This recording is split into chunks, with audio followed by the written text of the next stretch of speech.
guys, so we're going to talk about the empirical rule. It's similar to Chebyshev's theorem, but here's the thing. Chebyshev's theorem applies to any distribution you have, right? It's very, very general. The empirical rule, it applies to only symmetrical, bell-shaped, or mound-shaped distributions.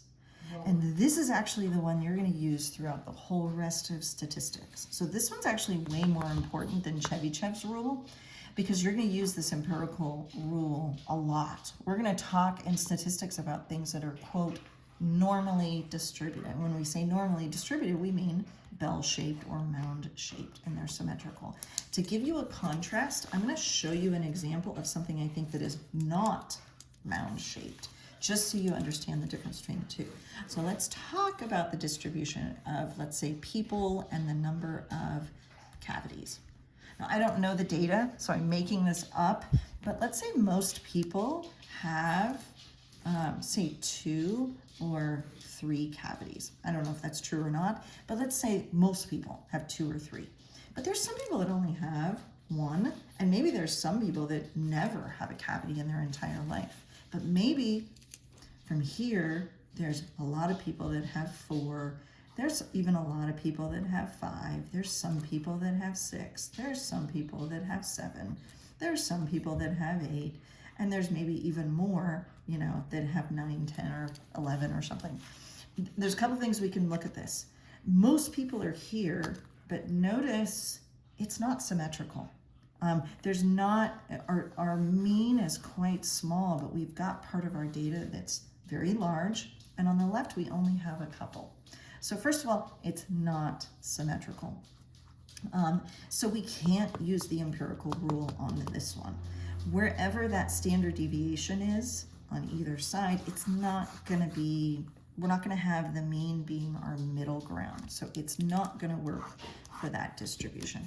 What it does work for is distributions that are symmetrical, that kind of look like this, because this looks like a mound, but it's going to be symmetrical. And we usually draw that with a curve like that.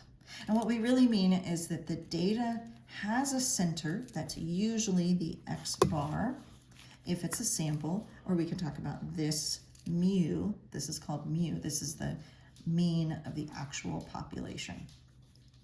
Every single distribution is going to have a standard deviation. So with Chebyshev's rule, we talked about going to the right 1 standard deviation, or k standard deviation, and we talked about going to the left minus a certain k standard deviation. The empirical rule only talks about k being 1, 2, or 3. So we're going to talk about being 1 to the right, 1 to the left, or 2 to the right, 2 to the left, or 3 to the right, 3 to the left. Let's start with k being 1, okay? We're going to talk about an example with real numbers in just a minute, but here's what it says. If I took k being 1, and I went 1 standard deviation to the right, just like we did with Chebyshev's theorem, and 1 standard deviation to the left, this is 1 times s. And 1 times s, that's not a 15. Basically the empirical rule says that there should be 68% of your data that's between those values. Now, the fact that it's symmetrical also means we can split things into, this is going to be 34%, and this is going to be 34%. We could also talk about what's out here in the tail, just like we did with Chebyshev's. This tail right here and this tail will be 100 minus 68, so that would be what, 32? I could split it amongst the two and say that means there should be 16 here and 16 here. Now the only difference with Chebyshev says there should be at least a certain amount. That's not the case with the empirical rule. The empirical rule, it says there should be almost exactly or approximately 68 in here, and 16 over here, and 16 over here. Let's do an example, because numbers can help with those examples sometimes. So we have an example. Let's go back to that one where our x bar was 10 and our s was equal to 3. If we just went 1 standard deviation on the right, well, that would be like our k being 1. So 1 times 3 would be equal to 3. We'd go 3 on the right. We'd end up with 13. 3 on the left would be 7.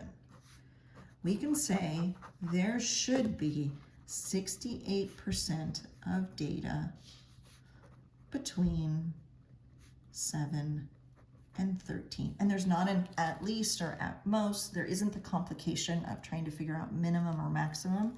This one says 68% of the data should be between 7 and 13. Now it's an estimate, of course. Data isn't always exact, so that's just going to give us an estimate of the proportion that should be in that range. We could also say, because we know this is 16%, we could say 16% of the data should be greater than 13. So that being said, let's take a look at the example. The same thing, but where k is equal to 2. Here's what the empirical rule says. The empirical rule says that if we go 2 standard deviations away, which would be equal to 6, we'd be at 16 and 4. The empirical rule says there should be 95% of the data between those two values. And again, we could do that same sort of thing with having it symmetrical and having this entire distribution be 100%. We could take 100% minus 95 and say there's 5% on either side. We also, in statistics, call these the tails of the population. So I could talk about the right tail and the left tail. The right tail, if I split that 5% in half, that right tail would be 2.5%. Well, let's do the same thing with k being equal to 3. Okay. Now, again, we have our middle being 10. Now, 3 times our 3 would be equal to 9. I'd be going 9 on the right to 19, 9 on the left to 1. The empirical rule says the distribution should have 99.7% of the data in between. So let's take a look at the example that's actually in your quiz. So in the sample quiz, there's number 6. That one they said there was an X bar of 2.89. and there was an S of 0.37. Okay. In that one, no, those values are not right. Sorry, that's the actual quiz. In the sample one, the X bar was 2.75 and the S was 0.5.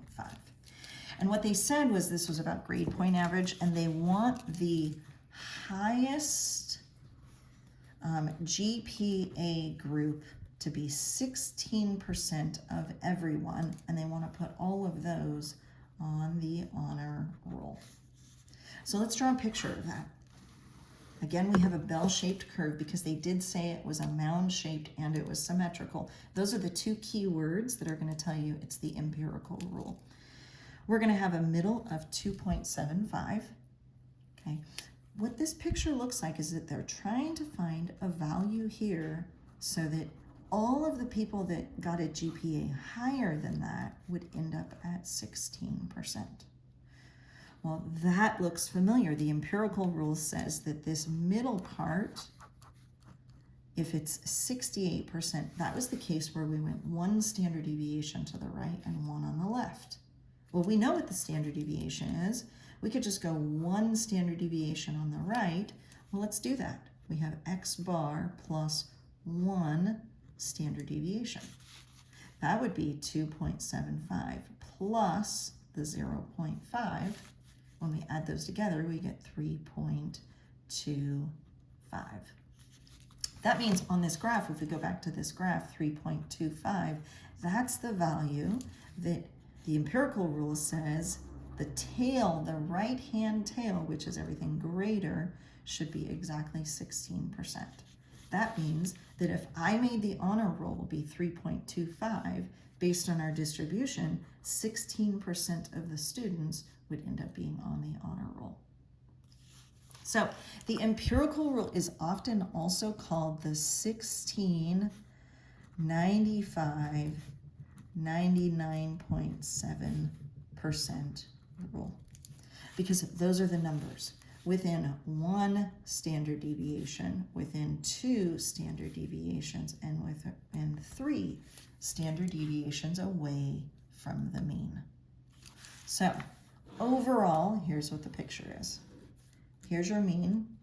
If we go 1 standard deviation, okay, then we end up with 68%. If we go another standard deviation, so we're going to go 2 standard deviations to the right and 2 standard deviations to the left, that entire thing from left to right is the 95%. And then if we go 3 standard deviations or 3 standard deviations to the left, that's going to be the 99.7%. That empirical rule will be used a lot to make those kinds of conclusions. Your actual quiz number 6 is really similar to this problem, almost identical, but with different values. So that should help you get through the actual quiz problem on that one. If you guys have any questions on that, let me know. Thanks.